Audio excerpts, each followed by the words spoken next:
So some of the students in the Broadsword Academy apprenticeship program have commented that they have a hard time doing the doubling exercises solo, or understanding exactly what they should be doing, or possibly the exercises just feel a little bit awkward to perform solo to them. So what I'm going to do now is try to make a lesson video that makes it a little bit clearer what you're supposed to be doing when you practice the doubling exercises solo. And to do that, I'm going to go a lot more slowly than I did in the other one. So if you want to see the solo doubling exercises performed at speed, take a look at the last section of the doubling video. The rest of the exercises are shown with two people, but right at the end I show them solo. But I do show them fast, and people might not be seeing exactly what I'm doing. I also show them facing the camera, and that might possibly be making things a little confusing for people too. So I'm going to face this way, and I'm going to do it more slowly, try to make it a little more obvious what you do. So, the first doubling exercise is 7-7. So you take a hanging guard, and you lunge and cut 7, shift on St. George. Lunge and cut 7, shift on St. George. That's all you're doing. And it's really just practicing a basic cut and a basic parry, so it shouldn't be that awkward to do for this first one anyway. So what you're aiming for when you practice this solo is to hit a certain number of repetitions, same as with any other exercise. I'm not going to show a full 100 right now, but I frequently try to go for 100 of each.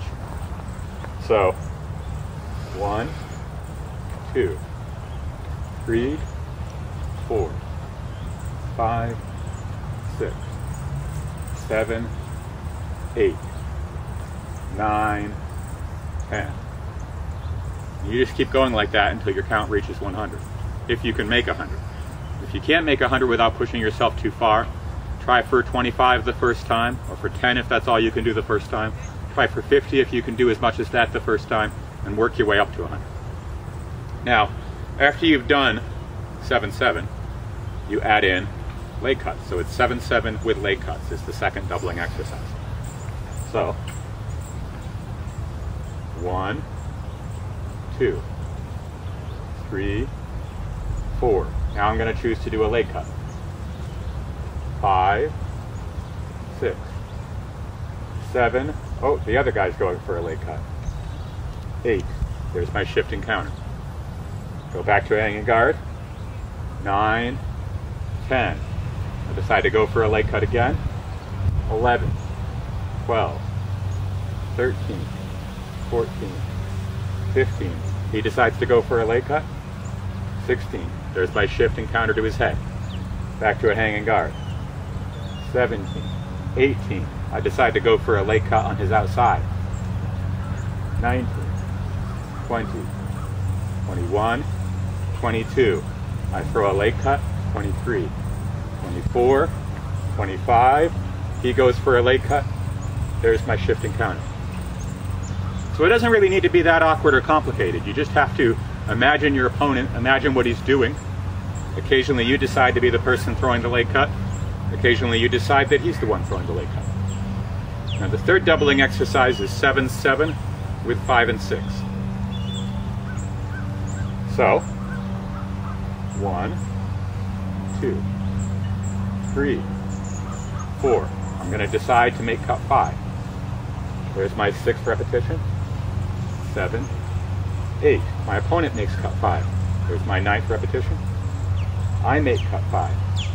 That's 10, 11, 12, 13, 14, 15, 16.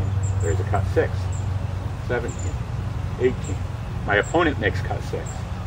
19, 20, 21, 22, 23, 24, 25, 26, 27, 28, 29, 30, 31, 32, 33, 34, 35, 36, 37, 38, 39, 40, 41, 42, 43, 44, 45, 46, 47, 48, 49, 50. So again, what you're doing isn't really that complicated. You're throwing cut 7 for probably the majority of your cuts. Every once in a while you throw cut 5 instead, or you throw cut 6 instead.